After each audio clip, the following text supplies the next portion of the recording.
Anybody can run. It's a natural movement. I never used to like running at all. But when I did the half, I said, I must do at least one marathon in my life. So I did the half and I was hooked. If a person like me can run this much, just for enjoyment. I don't run because I want to lose weight or I want to get fit or anything like that. I run to test myself, to challenge myself, knowing I can do it. You only need common sense. That is the biggest key to being healthy and fit, common sense. Tell me, why did you think about the idea of a run? So I don't really think about running, I just run. I like to run. Everybody knows that, I think, by now. I've been running marathons and ultra marathons for more than 20 years now.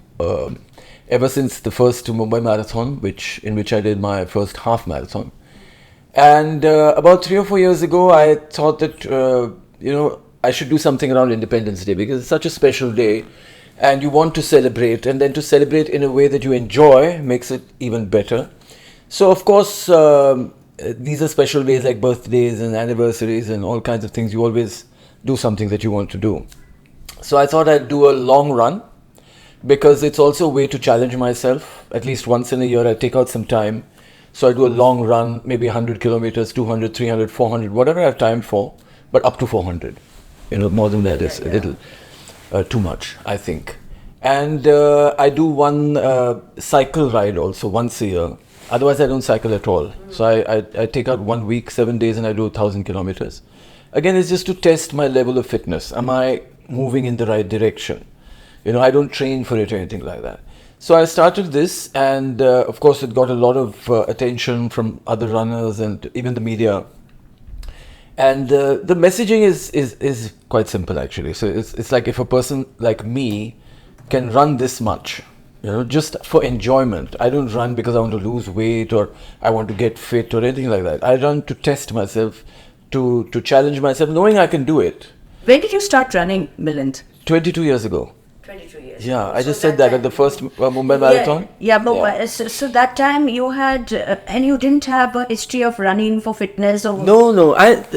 You're my age, so you know that when we were young, there was no concept of doing anything for fitness. Exactly. Or doing anything for health. So you started rather late. So I'm assuming in your 40s you... I was 37 when I started running, but I was a competitive swimmer when I was young, when I was 9. I started swimming at the national level. I've represented India in swimming. Till the age of 23, I was national champion in my event, which was the 100 and 200 meter breaststroke. And then after that, of course, I started modeling and stuff and all kinds of other things. And I didn't really do much in terms of sport till the Mumbai marathon. I never used to like running at all. I thought it was boring and monotonous. And I'm a swimmer, so I like swimming. But when I did the half, I said, I must do at least one marathon in my life. So I did the half and I was hooked. I said, wow, this is amazing. And I just started increasing the distance. I went to 25, I went to 40, I went to 50, I went to 100. I ran from Delhi to Bombay when I was 47. So I just enjoy it now. I just run for fun. Anybody can run, right? If they decide to, anything is even possible. If they don't decide, they can just they have to catch a bus, they can run after they didn't catch it. Anybody can run. It's a natural movement. It's like anybody can swim. You might be afraid of the water, but naturally you can swim. If you get over your fear, and that's true of most things, you get over your fear, you can do them. But these are natural activities. It's like walking, breathing, running, jumping, swimming. Anybody can do it. So how easy it is to begin a fitness drill of any kind, be it exercise, gymming? How easy it is to do it at any age? It is very easy. I mean, I cannot stress more on how easy it is. Is it because of a mental barrier? Yeah. It's all in your mind. You decide, you do it. If you can't decide, you don't do it. If you don't understand the importance of it, which is also mental, you don't do it. It's all your choice. It's in your hand. Your body will follow what your mind will direct. Now, most people feel that they're weak, but they're not. They're weak in the mind, not weak in the body. Body is absolutely strong. The kind of things that the body does every day. Imagine what your heart is doing every day. The food your stomach is digesting every day. The kind of, hormone balance and everything that your body is doing to just perform every day is incredible. But your mind is not able to take a simple choice or decision to just stay healthy, to just support what the body can do. You know, so it starts in the mind. Anybody can start exercising at any time if they've decided why. They have to know why they've started. Like, for example, the biggest reason why people start exercising, they want to lose weight. And within that community of weight loss wanting people is the community of people who are getting married. So they want to lose weight because they're getting married. You know, so that is important to understand, because when you have an emotional connect with the reason, you're more likely to accomplish it, right? So I have to look good for my wedding. I have to fit in those clothes. Those pictures have to be great. And so therefore I will lose weight. And they do it.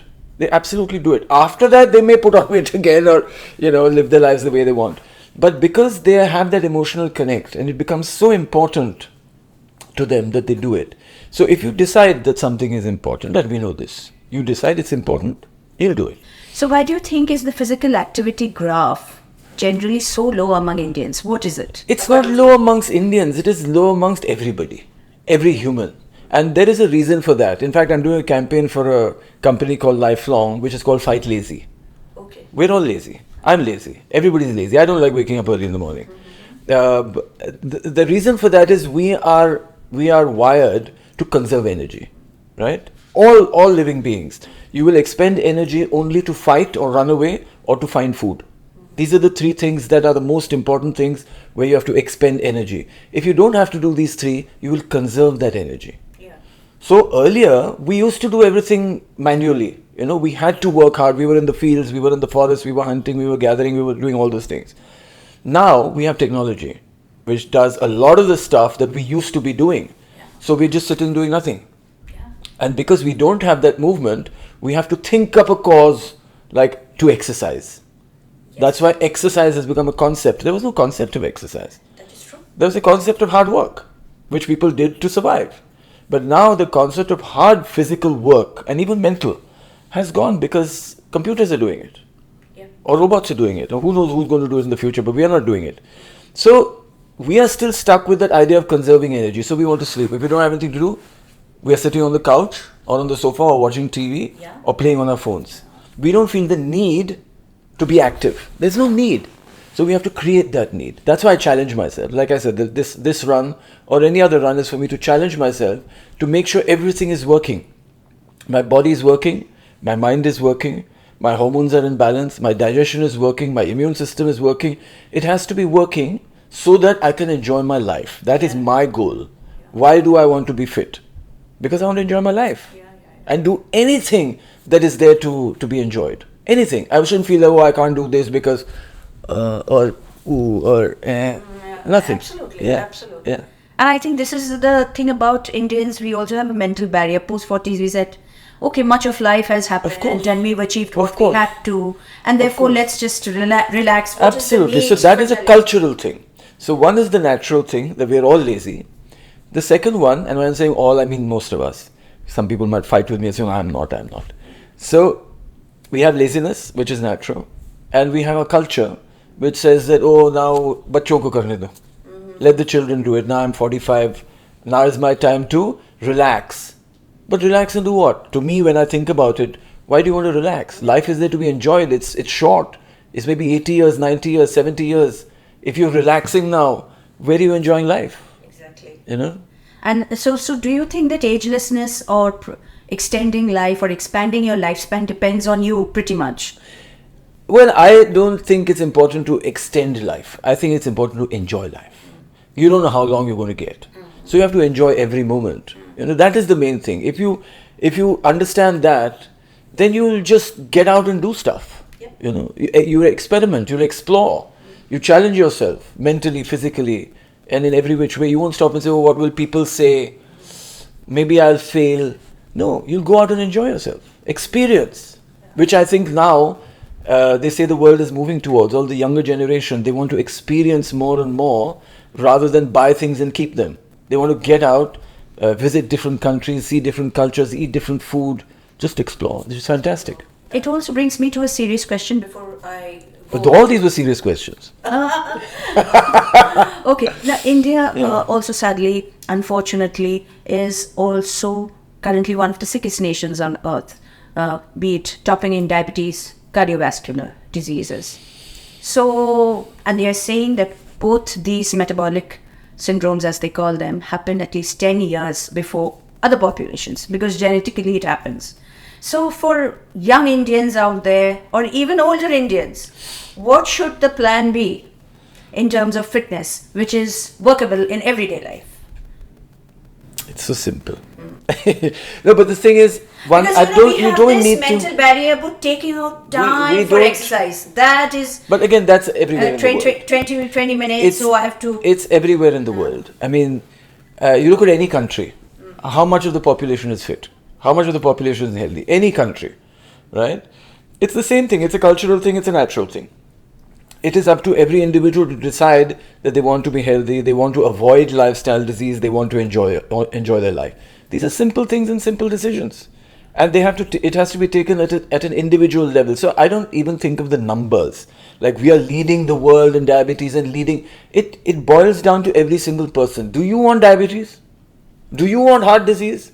Do you want a thyroid problem? No. It's not a number. It's what you decide. You decide. Like you said, it could be your genetics, your DNA. It could be your environment. It could be so many things. But if you don't make the effort, you're giving in to those things. There may be certain weaknesses that you have already. You're born with them. Like you said, genetic. When we talk about genes, we talk about weaknesses generally. But some people win the Olympics because of genes, right? Yeah. But when you know that there might be some weaknesses, it is your responsibility to yourself to make sure that you don't succumb to those weaknesses. Absolutely. And for that, some effort is required. And when I say it's simple, I mean they are just tiny choices that you make every day. What food you're eating, how much you sleep, how positive is your thinking, how much activity do you have. These are basically the 4 things that you need to think about. And how much? I don't go to the gym. Never been to the gym in my life. I know people who work out for hours in the gym. So how did you maintain your body when you were a supermodel? Tell me, those days, what were you doing? So the supermodel body, how did you? Which if you've seen the video Made in India, when I look at it, I say, wow, who is this guy? You know, like it's not me anymore. That was like 35 years ago. But the thing is, that is a carryover of my swimming days. I did no exercise. I just swam till the age of 23. Made in India video is when I am 30. That's 7 years after I stopped swimming. I did no exercise, no gym, no nothing. So you in those 7 years. On a daily basis, you would nothing. There was no concept. Okay. Nobody who used to exercise in 1990. So how would you maintain your muscle mass and stuff like that? It's not that difficult. That's what I'm saying. If you are just generally active, it is good enough. Now, when you exercise, you need to have a reason to exercise. What is the reason you are exercising? And when you know the reason, you will decide the exercise. There are so many exercises. How do you know what to do? What to do depends on why you're exercising. Are you exercising to run a marathon? Are you exercising to lose weight? Are you exercising to climb Kilimanjaro? Why are you exercising? You need to know that first, then decide what is necessary. Otherwise, just be active. Stay off the couch. Stay out of bed. Move around. Keep moving around as much as you can. If you have a desk job, get up off your chair at least once an hour for 1 minute and do a set of squats. Just do a set of squats and sit down again. Okay, set of squats. For how long? 1 minute. 1 minute. Yeah. Okay. Every hour, 1 minute. So I exercise about 10 to 12 minutes every day. Okay.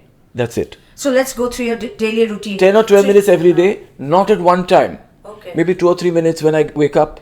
Then after a few hours, maybe 30 seconds. After another few hours, maybe 2 minutes. Then in the evening, another 4 minutes. So altogether, 12 hours. Otherwise, I'm pretty active also in between these few minutes that I'm talking about. But in terms of exercise, this is what I do. And how do I choose the exercise? I know my weaknesses and I work on those. I don't need to work on my strengths. I don't want biceps. What will I do with it? I don't want a six-pack. What will I do with a six-pack? I need to exercise so that my body works well to do anything I want to do. It's not for show. It's for performance. So fitness also brings the question of diet, and there are too many fad diets out. Yeah.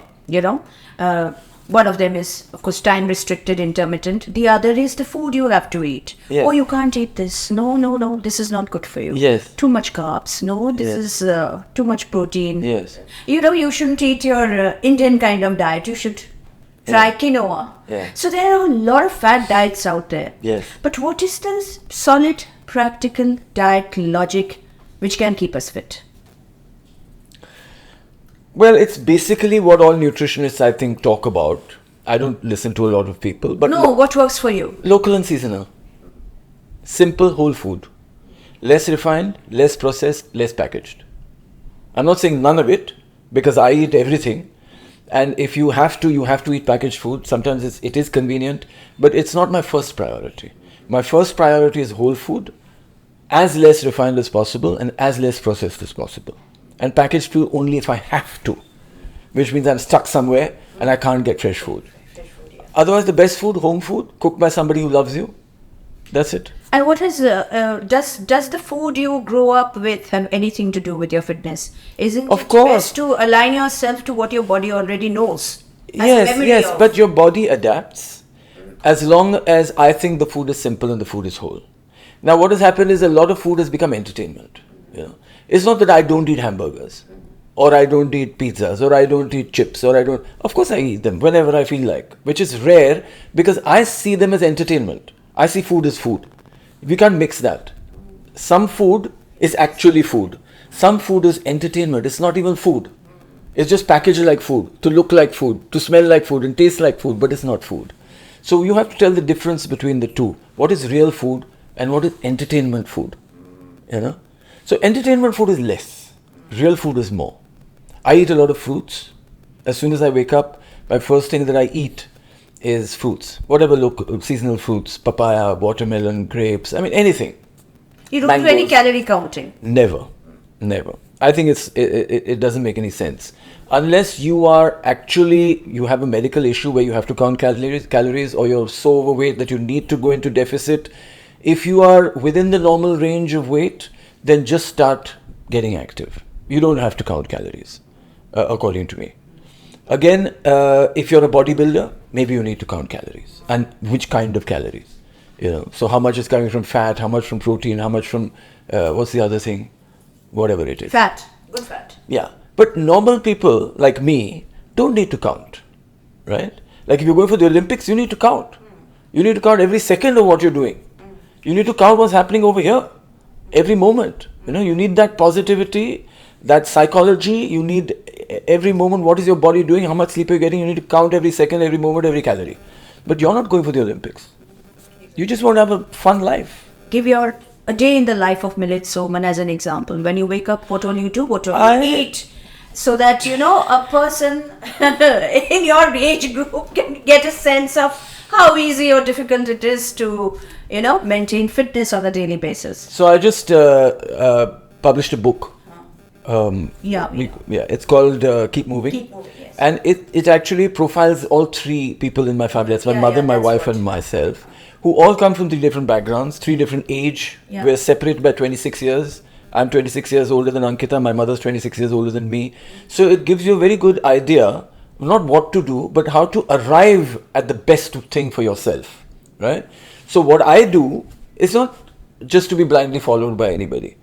It also, because it depends on what I have done the rest of my life. What have I been doing for the last 59 years, right? So I wake up in the morning, and like I said, so I might just start with an exercise. I'll do a plank. It's a very simple exercise. I might do a Surya Namaskar. I might do like 3 or 4 of them. Yeah, that's it, not too much. I might do a set of push-ups, maybe 20, 30, 40, whatever I feel like. Do those on an empty stomach? Yeah, it doesn't matter to me. Because it's not that much. It's little. You're exercising for a minute. You don't really need to fuel yourself for it. So I start with that, and that's just to wake me up. It's just to wake myself up, feel good, energized. I might just do some sit-ups in bed while even before getting out of bed, do some leg raises, roll around, just to wake up. And because I don't like waking up.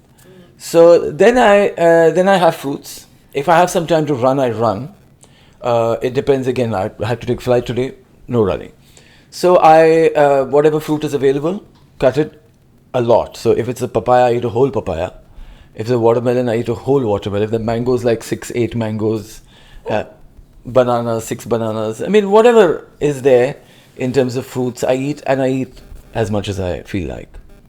Then I start to do whatever else I need to do. Maybe some email has come, I answer the email. I don't go to the office, so, If I have to travel, then I get ready and I get out. And once I get to wherever I'm going, if there's a shoot or an event or something, then I have something light to eat. Mostly if I'm out, I'll ask for a masala dosa or something because I think that's very easy. For lunch, I usually again have something very simple. It could be a dal khichdi.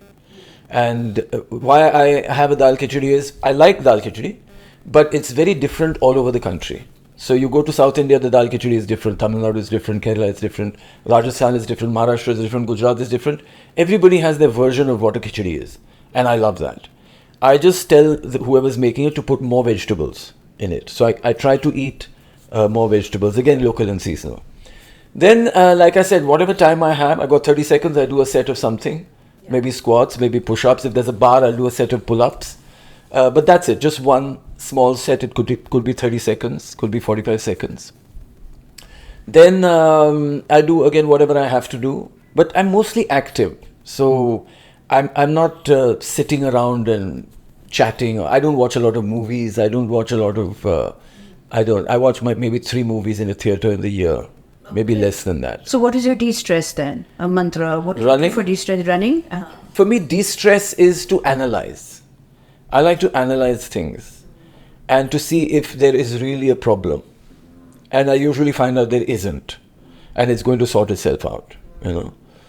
All my life I have had that experience. So when I said positive thinking is one of the 4 things that you need to understand, is again how to handle stress.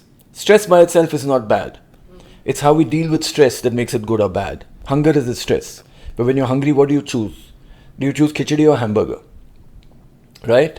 So, how you deal with stress is the problem or not the problem or an even advantage. Because most inventions today or most progress of humans has come from stress. They felt some stress and therefore they thought of something that made it better. The wheel. Wheel came from stress. How do we drag something heavy? Create a wheel. So stress, I like stress. Stress is great. Why would I run 200 kilometers? Stress is great. It teaches me about myself. Yeah. Okay, so now we'll go to the quick questions. We finished all the long questions? No, these are also fun things. The best run. Let's begin with your best run. So my best run, I would say, is the Athens Marathon. Because it was my wife's first marathon, and I kind of helped her to accomplish that. And she enjoys marathons too. Oh, she loves. She runs more than I do. Oh. So she does a lot of yoga as well. Yeah. But that was her first full marathon in Athens, and Athens is the birthplace of marathon because you run from Marathon to Athens, from the city of Marathon to the city of Athens, and so that was special. It had an emotional connect. But yeah, so every marathon is fun. But that one was definitely special. First thought when you wake up? When I wake up, thought, I don't know. Could be anything. It could be anything. Maybe what I was dreaming of. I don't know. A breakfast you would like to repeat every day? Fruit. I love fruits. Okay. Yeah, I just start with fruits. Whatever there is. Anywhere else in the world you go, you will start with the local fruits, right? Yeah, Food platter is something that you go for. Yeah. Okay. Early morning drill, walk, run or workout? Well, I don't know what workout is. So like I said, I start exercising while I'm in bed, just to get my blood circulating. But if you compare, well, running I think is my favorite. I'd just like to get out and run anytime. Why do you run barefoot? So, it just happened to me about 15 years ago almost that I was running in the hills outside Bombay and I'd run about 20 kilometers and my feet felt a little tired and I was wearing shoes. And I just took off my shoes and I was walking in my socks and my feet suddenly felt a little refreshed. And I said, oh, that's interesting. And I started jogging a little bit and I felt really good. So I said I must explore this. So I started running more and more barefoot over the course of the next whole year. But it took me about 1.5 years to run a half marathon again. I already had run a full marathon, but it took me that long because I realized that my ankles and my feet had become very weak. And so they were getting stronger as I was running barefoot. And I also felt that running barefoot was changing the way I ran. It was changing my posture, it was changing my balance. I felt my running was getting more efficient. So I thought that was interesting. So I continued. And I do wear shoes sometimes, like in a desert. The sand is really hot. Or in the snow or in the ice, where my feet really need to be protected. Of course, I would wear shoes, and I would choose the right shoe to wear for the right situation.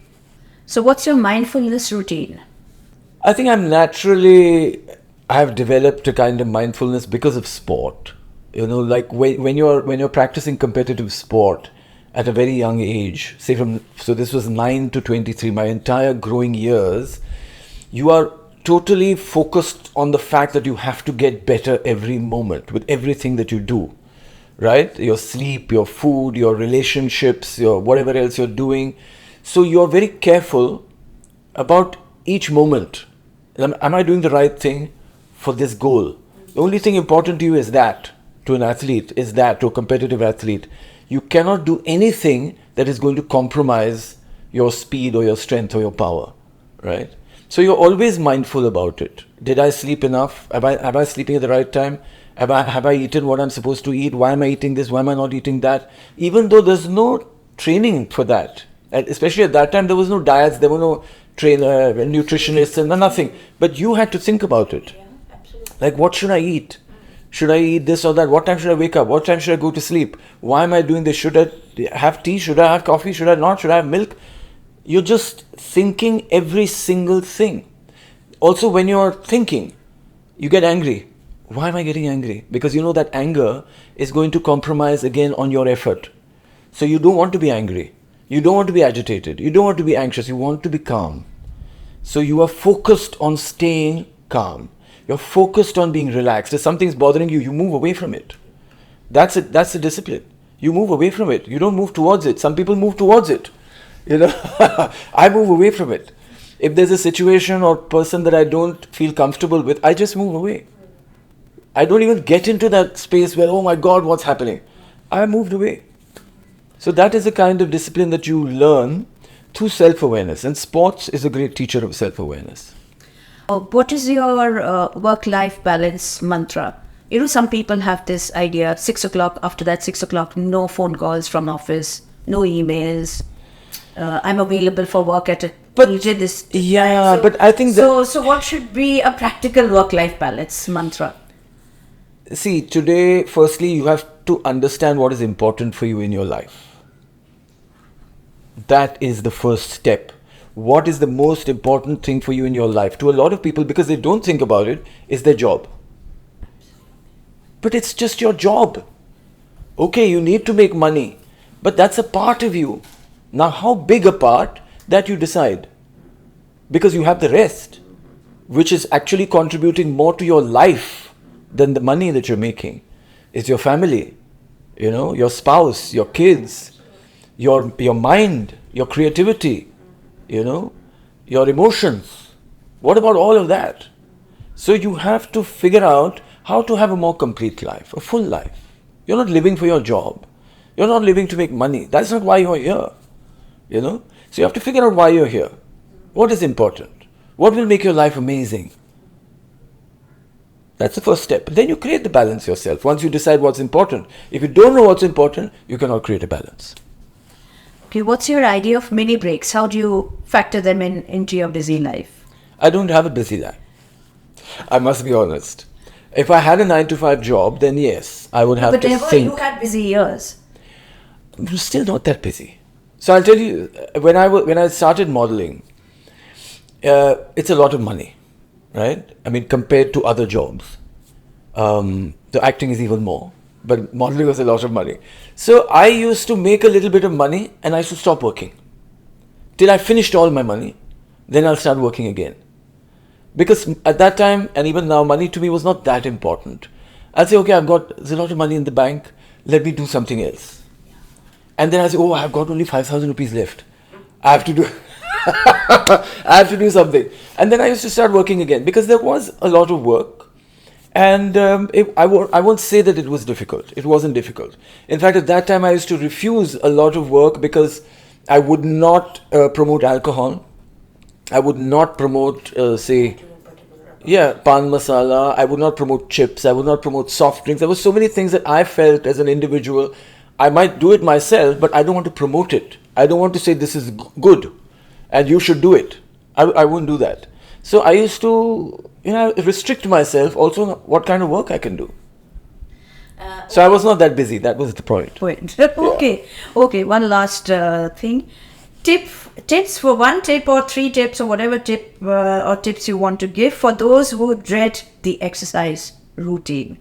Tips for those who dread the exercise. So I think the word exercise has become very intimidating, right? Yes. So the thing is, don't think of it as exercise. Find a movement that you enjoy. It could be walking to start with, because as you get into the habit, your body begins to enjoy the movement. You will then start looking for other movements. Because once it's a chemical, it's dopamine, it's serotonin, it's all those things that make you feel good, and you want to then increase that feeling of good. Why do I like to be fit? Because I feel amazing. I love to be fit. I love to just be able to run wherever I want, swim 5 kilometers, 10 kilometers, run 100 kilometers. It just feels so good. I'm an addict of good feeling. So you need to build that first. If you don't taste it, you will never enjoy it. And that happens with a lot of bad things also. Once you taste it, like I used to smoke. I never smoked till I was 30. Why did you start smoking? Because I started acting. So I won't say because I started acting, but in acting, the most that you do is sit around. If you're on a set for 12 hours, you are probably sitting around for 10 hours. So what are people doing for 10 hours when they're sitting around? I was picking up bad habits, right? You only 2 hours you're finally in front of the camera. Maybe 5 minutes you're in front of the camera if you're there for 12 hours. For actors, it's you're waiting for the set to get ready, lighting to be ready, the other actors to be ready, script to be ready, and you're waiting. Okay, finally they'll call you, and then you come and you do your scene, and that's it. But so when I started, and I was sitting around, and at that time cigarettes were really cheap. It was, I think, 60 paisa for a cigarette. So people used to just distribute cigarettes. Like, do you want to smoke? Do you want to smoke? Do you want to smoke? Now it's very expensive. I think 18 rupees for one cigarette. Yeah. So when did which you is give amazing. It up? So when did you give it up? I gave it up about 20 years ago. Okay. Yeah. So you were running while smoking? Right, in the beginning. In the beginning. But as a sports person, again, I knew that it was so bad for me. I had to stop. It was difficult to stop because I got addicted to it. But it took me a couple of years to really completely stop. And I've not smoked in about 22 years. People like us have hope then. Of course, it is so easy, I'm telling you seriously. Like, I've been the same weight since I was 19. That is 40 years now. I've been the same weight. Yeah, and I don't go to the gym. I don't diet. I don't have a nutritionist. I don't have a trainer. How do I do it? It's easy. Just practical logic. Practical common sense. You only need common sense. That is the biggest key to being healthy and fit. Common sense.